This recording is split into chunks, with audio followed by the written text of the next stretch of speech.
Tetapi di dalam golden age itu yang harus kita perhatikan adalah 6 aspek perkembangan anak.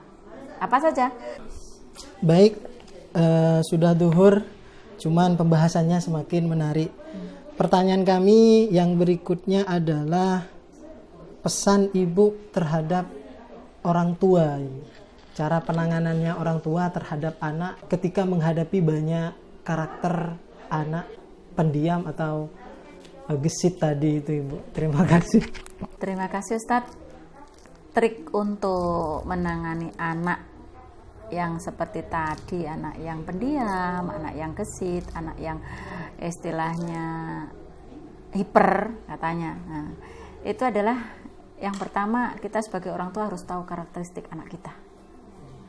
Karakteristik anak kita itu sebetulnya sebelum seorang psikolog atau guru mengatakan anaknya ibu hiper, anaknya ibu pendiam, itu sebetulnya kita sebagai orang tua harus tahu, harus memahami dulu. Di mana sekolahnya? Yaitu sekolahnya menjadi orang tua ini yang tidak ada. Dan itu memang harus istilahnya orang tua banyak membaca buku. Tetapi kapan bacanya buku? Ngurusi dapur, ngurusi rumah dan lain sebagainya kan masih banyak. Nah, istilahnya minimal kita harus mendapatkan informasi-informasi pada orang-orang yang lebih tahu. Itu untuk mengetahui karakteristik anak. Untuk tes IQ, bagaimana Bu untuk di bawah anak-anak usia 10 tahun? Saya sarankan untuk tes IQ itu jangan di bawah 10 tahun karena masih banyak perubahan-perubahan. Seperti di TK ada, di taman kanak-kanak ada tes IQ sekian.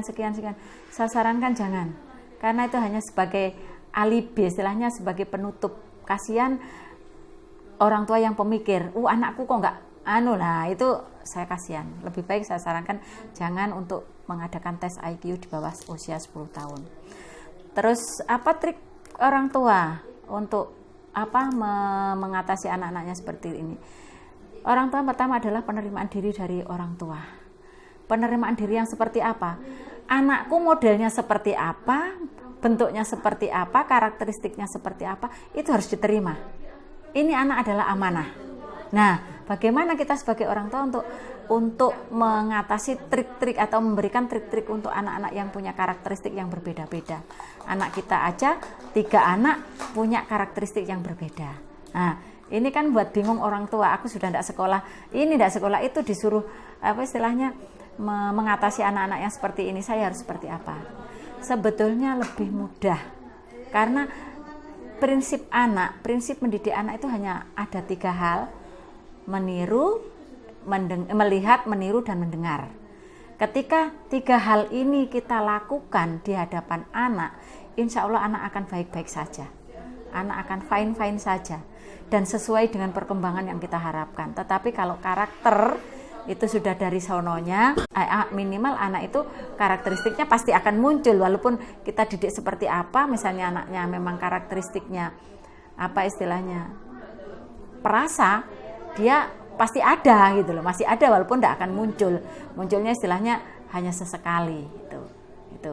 Terus yang kedua, dukungan sosial. Kebanyakan orang tua itu milih-milih untuk temannya anak, untuk sekolahnya anak, untuk temannya anak, itu biasanya milih-milih. Kenapa kok saya katakan milih-milih? Sekolah kalau tidak difavorit, sekolah favorit dia tidak mau. Nanti katanya sekolah yang ini, sekolah kok ecek-ecek. Nah, itu adalah orang tua yang tidak pernah menyadari bahwa sekolah favorit, sekolah ecek-ecek itu sebetulnya tidak ada. Karena apa? Kurikulum yang diberikan adalah sama. Tergantung bagaimana kita memberikan stimulus terhadap anak. Kalau stimulusnya bagus, yang jelas walaupun di sekolah ecek-ecek, dia juga akan jadi pemimpin yang bagus. Tidak harus di sekolah yang favorit. Sekolah yang favorit yang jelas akan menelan biaya banyak. Itu. Terus kembali kepada orang tua. Terus yang selanjutnya adalah jangan sekali-kali kita membandingkan anak kita walaupun dalam satu kandung. Anak-anak kita misalnya anak 1, anak nomor 2, anak nomor 3, apalagi membandingkan dengan anaknya orang lain. Cara mendidiknya sudah berbeda. Yang cara mendidiknya sama aja mempunyai prinsip yang berbeda. Gitu. Sehingga kita sebagai orang tua memang harus betul-betul memperhatikan perkembangan anak, terutama anak-anak yang golden age 0 sampai 5 tahun itu harus betul-betul kita perhatikan. Kita tidak harus usia golden age tidak harus berpikiran tentang kognitif. Anakku pinter matematika, anakku pinter bahasa Inggris, bukan. Tetapi di dalam golden age itu yang harus kita perhatikan adalah 6 aspek perkembangan anak. Apa saja? Moral agama, sosial emosional, bahasa, kognitif, terus sosial emosional dan seni. Jadi 6 hal ini yang harus kita perhatikan, yang harus kita ajarkan kepada anak. Kognitifnya seperti apa?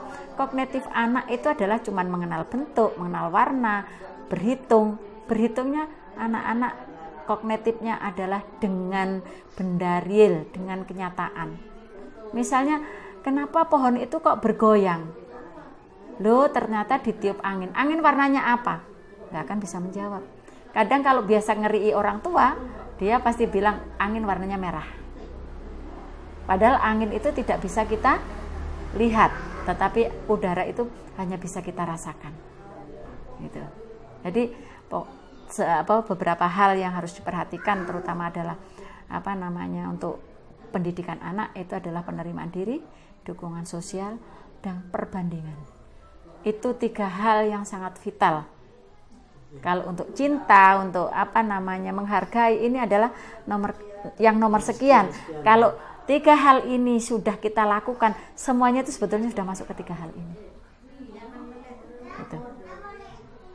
Itu adalah prinsip untuk orang tua.